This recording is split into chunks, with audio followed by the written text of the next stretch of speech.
Honda is already one of the most American-made car manufacturers. Check this out. Only the Model Y beats out the Honda Passport, which, by the way, I'm going in just a few weeks to drive the new Passport. Cannot wait. The Volkswagen ID4 falls behind that. Another Tesla, the Honda Odyssey, which I'm still driving. I don't want to give it up. The 2025 Odyssey. It's just so good. Honda Ridgeline needs a redesign, but that's very American made. So these three are made in the Lincoln, Alabama plant. In theory, the Pilot shouldn't be too far behind. Camry, very American made. Another Tesla, Lexus TX, which is interesting. Where's the Grand Highlander? It's essentially the same vehicle. Cars.com takes a look at final location of assembly, percentage of U.S. Canadian parts, which is now getting complicated with potential tariffs. But speaking of tariffs, that's why I'm bringing this up today. And I'm not going to get too much into the tariffs because it's like, guys, it changes on a daily basis. They're not even in action yet. In theory, today's the 3rd. They're supposed to go in action tomorrow, but we don't know the percentages per country yet. So it's just, guys, it's entertaining is what it is. But we don't know the long-term or short-term effects. Anyways, Honda, because of the uncertainty in Mexico, is going to be building the next generation Civic in Indiana. Now, when I saw this for the first time, like 20 questions went off in my head. All right. The first thing is I leave in 2 days to drive a made in Mexico Acura, which is a Honda, right? That is the ADX. That is a made in Mexico down at the Celaya plant. They make the HRV down there as well. And then they have a yearly capacity, I want to say around, 200,000 units. So if Honda was planning to make the Civic down in Mexico, it could not be at the Celaya plant because HRV, for example, sells it's over 100,000 units. So let's say it sells 120,000 units. And then you have the ADX being made there. Let's say it's 40,000 units. They're close to production capacity. And the Civic sold 220,000 units last year. So essentially, the entire Celaya plant would have to make Civics and no other vehicles. Well, that doesn't make sense since they just started making the ADX there. So with this news, this means that Honda was planning on building a brand new Mexico plant. They're going to build a new plant there around the same size as the Celaya plant to build an additional 210,000 vehicles in Mexico. That's no longer being the case, okay, because of the uncertainty with the tariff. I mean, United States citizen, I see this as good news, is that Honda's bringing jobs to America instead of Mexico. Now, the car could cost more as a result, but that's not necessarily the case. If we look at other vehicles, the HRV, if you look at the Tacoma, tons of other vehicles made from the Germans and domestic automakers made down in Mexico, those cars are not any cheaper, really, just because they're made in Mexico. The manufacturers just make a greater profit margin. They're going to be building the Civic in Indiana. This is also confusing. If they bring the next-gen Civic to Indiana, what is that about? Well, we know the Civic's already built there. They make the Civic hatchback there, and they make the CRV and CRV hybrid there. That is also compounded by the fact that the Accord has already been announced to go to that Indiana plant. So if we go to this Indiana auto plant, production started in 2008. Production was 250,000 vehicles.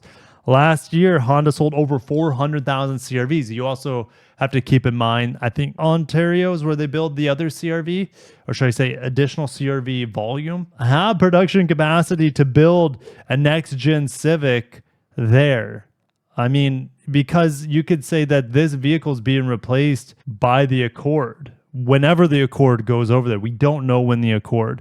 I heard 2025, but who knows at this point? Let's say the Accord bumps out the Civic in this plant. Well, that means they have to build an entire new plant, just like they're going to do in Mexico, or they were planning to do in Mexico for the Civic, that they would have to build an entire new plant, maybe alongside of this Greensburg, Indiana plant here in the United States in Indiana. So let's get to the article here. There's some big chess pieces moving around, and let's read into this. This new Civic, next generation Civic, is going to be pushed to May 2028.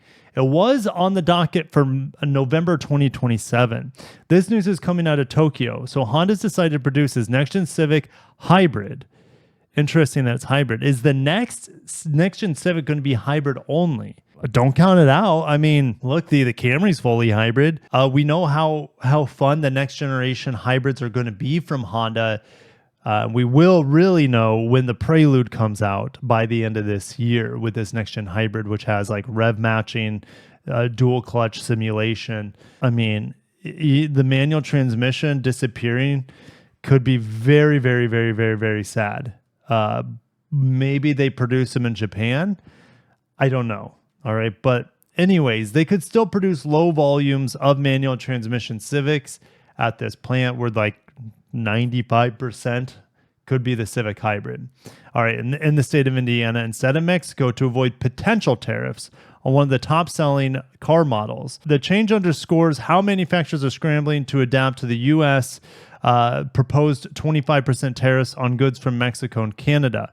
Again, we don't know what that percentage is going to be if the tariffs go live tomorrow. Several automakers have expressed concerns about levies. Honda's move is the first concrete measure by a major Japanese car company. Japan's second largest automaker, right? They would be first. Well, they wouldn't be first. They would be still second if they absorbed Nissan. Watch my video from earlier this week, or I should say a couple days ago. Nissan's looking to fire Uchida, their CEO, more than likely. And if he's out, Honda could jump back into negotiations and absorbing Nissan. So that would just make them even bigger. So they initially planned to manufacture the next-gen Civic in Guanajuato. There you go. Guanajuato, Mexico. Well, let's see where the Celaya plant is. My guess is that Celaya is in Guanajuato, Mexico. Let's just... yes, here we go. It's not that far from where Tacomas are running off the line. Okay, so let's get that off. And you can see production is going from central Mexico all the way up to Indiana here. All right, where they have their other manufacturing plant. And this is quoting 3 different people. And production was slated to start November 2027. Mexico was chosen because rising costs were making it tough to produce their car in Indiana and Canada. Now, what's also interesting is that Honda would look to import from nations not hit by tariffs. Again, we don't know which nations are going to get tariffs and how much the tariffs are going to be per nation in just a day or so. If production in Indiana falls short of demand, where else do they produce the Civic? So it's built in Japan. It's built in Alliston, Ontario. They build in the United States. Okay, they can't bring from China because of the tariffs that China is going to be hit with heavily. They make it in Pakistan. That's interesting. They make it in Thailand as well.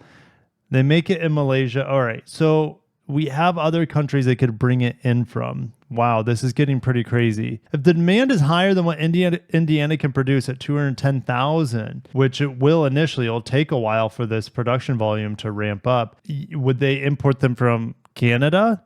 It depends on the tariff situation, right? And lastly, Honda sends about 80% of its Mexican output to the United States, the world's second largest auto market after China. So I'll see you guys in the comments there. It's fascinating to see what's going on with production shifting around for all these companies, regardless of whether what your political thoughts are on the situation. I think most people can agree that jobs coming to America as an American is a good thing. Anyways, building on success, 2025 Honda Prologue goes farther.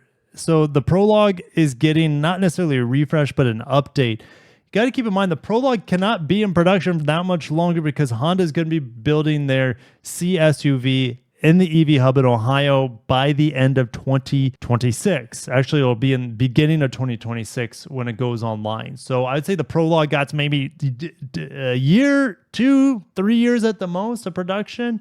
Its time is limited for sure.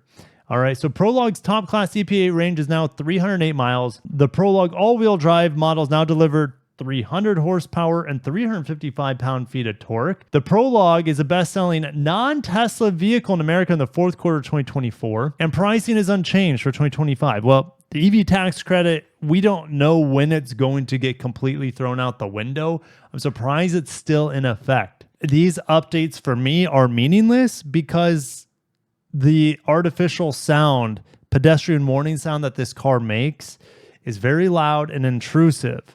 I've been in so many other EVs and hybrids that don't have an obnoxious pedestrian warning noise. That's also one of the reasons I despise another General Motors made EV, which was the Hummer. Not the only reason, but one of the reasons. It's that the artificial noises it made drove me crazy.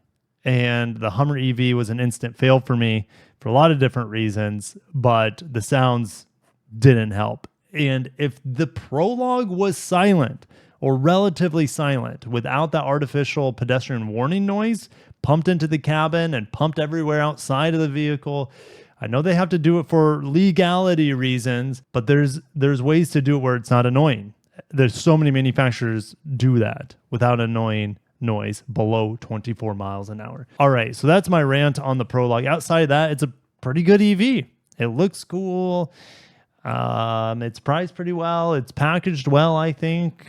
It's fine. But yes, there's other EVs I'd rather have.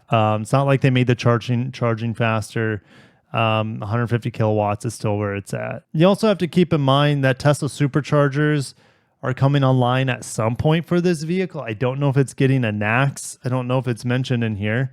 It still doesn't have NACS. It's still CCS 1.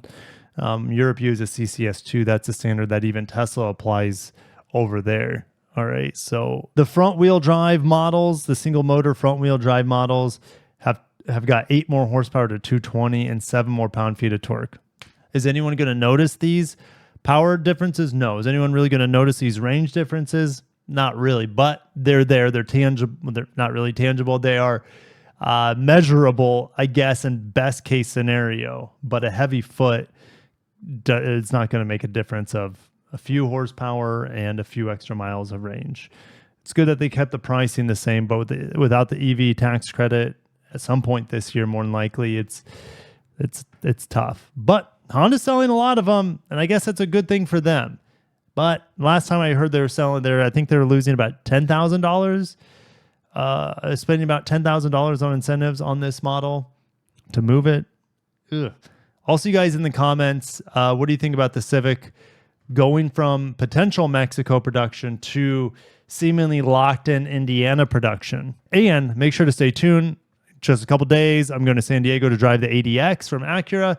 And then later in the month, I'm going to drive the new Passport at the media drive. So I'll catch you guys in the next one. Have a great day and peace out.